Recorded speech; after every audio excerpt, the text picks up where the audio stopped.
আগে চড়তে হাতি, এখন ফ্লাইওভারের রাস্তা বদলে যাচ্ছে, সেমও থাকছে।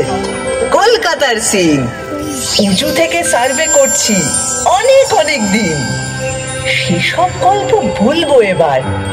1, 2, 3।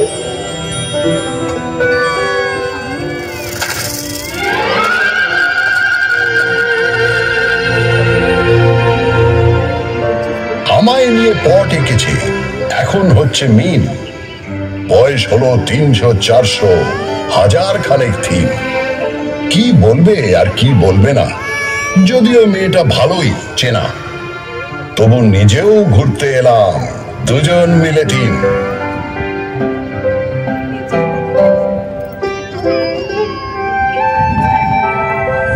আপনারা এখন যেখানে বসে আছেন, এক সময় সেখানে এ ঘোরাফেরা করত।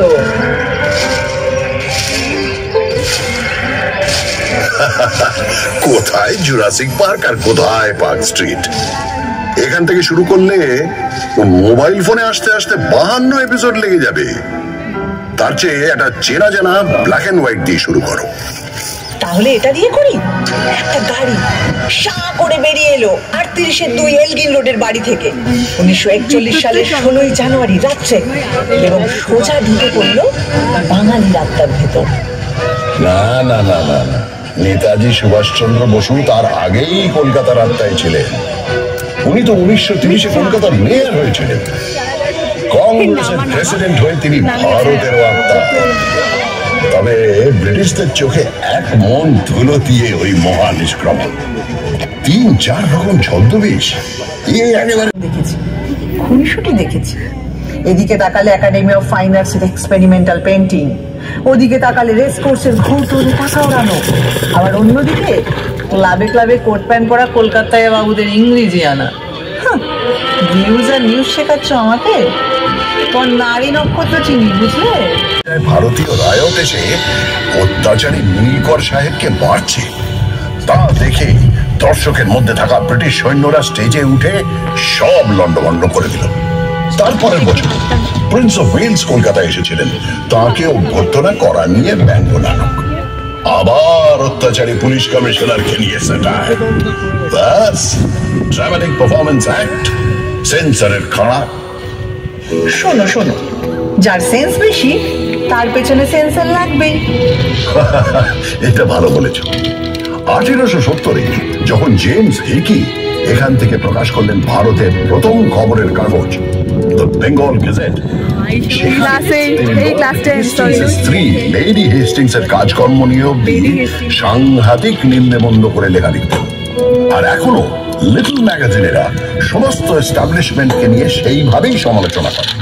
সারাদিন প্রতিবাদ, রাগ, অথরিটিকে ব্যঙ্গ, এইগুলো পেটে গজগজ করে বলে কলকাতার লোকের লিভার খারাপ।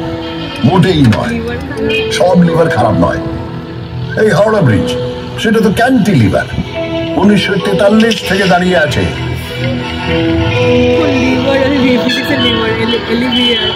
তা বটে, রোজ লাখ লাখ গাড়ি ঘোড়া, মানুষ, কত কিছুই যাত্রী নেই।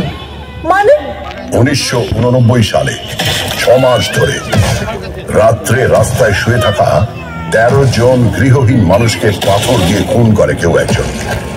মিডিয়া তার নাম দেয় স্টোন ম্যান। যা, এত মরবিড জিনিস দিয়ে ইতিহাস শুরু হবে? আমার মনে হয় সেরা ভিলেন হলেন অমিতাভ বচ্চন।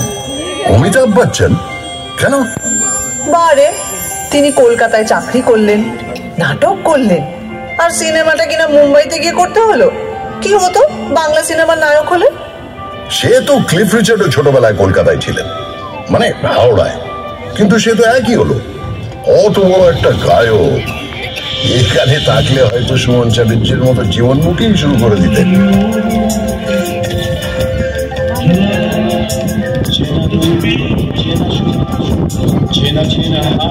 আর পেলে, পেলে কলকাতায় ছিলেন না?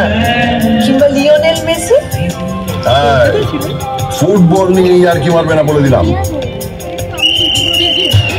1911 সাল আইএফএ শিল্ডের ফাইনালে 2-1 গোলে মোহনবাগান হারিয়ে দিল সাহেব টিম ইস্ট ইয়র্কশায়ার রেজিমেন্ট। ভাবা যায় পরাধীন দেশে ইংরেজ টিমকে হারাচ্ছে একটা দল যার সকলে ভারতীয়। কলকাতার ইতিহাসে জল করছে সেই দিনটা। ওই সালেই কিন্তু ভারতের রাজধানী সরিয়ে নিয়ে যাওয়া হচ্ছে দিল্লিতে। তার আগে 139 বছর ধরে আমিই ছিলাম রাজধানী। ব্রিটিশ ভারতের মোস্ট ইম্পর্টেন্ট শহর। আরে তাতে লজ্জার কি? এ তো গর্বের ব্যাপার। কলকাতায় তখন স্বাধীনতা আন্দোলনের এমন ঝাঁজ ব্রিটিশরা সইতে পারছিল না, তাই 1905-এ ঠিক করলো বাংলাকে দুভাগ করে দেওয়া হোক।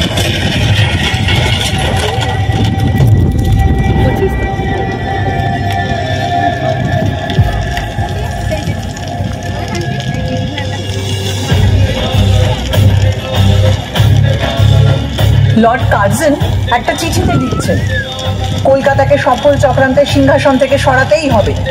আরে সুরেন্দ্রনাথ ব্যানার্জির নেতৃত্বে এখানেই তো তৈরি হয়েছিল জাতীয়তাবাদী ইন্ডিয়ান অ্যাসোসিয়েশন, তারপরে এখানেই হয়েছিল অল ইন্ডিয়া ন্যাশনাল কনফারেন্স, আর সেই থেকেই তো কংগ্রেস। সাথে কি ব্রিটিশরা সুরেন্দ্রনাথকে বলতো সারেন্ডার নট? বঙ্গভঙ্গ তো করেই উঠতে পারলো না সাহেবরা প্রতিবাদের জন্য। হ্যাঁ, আর বছর 6 পরে রেগে মেগে রাজধানীটাই বদলে দিল। এটাই তো প্রমাণিত হয় তুমি একটা সাংঘাতিক জাগ্রত শহর, প্রতিবাদের শহর, যাকে কিনা ব্যঙ্গ করে একদিন বলা হবে মিছিল নগরী, এমনকি মুমূর্ষ নগরী। আচ্ছা মুশকিল হলো, তোমাকে তো লোকে সিটি অফ জয়ও বলে। ব্রিটিশদের সময় তোমাকে বলা হতো the second city of British empire, মানে লন্ডনের পরেই। সে তো পয়সার জন্যে। এখান থেকে ব্রিটিশদের কি মুনাফা, রাজস্ব আদায়, পাট বিক্রি, কোটি কোটি টাকা। কি মুশকিল, কলকাতার নিন্দে করলে ক্ষেপে উঠবে আর কলকাতার প্রশংসা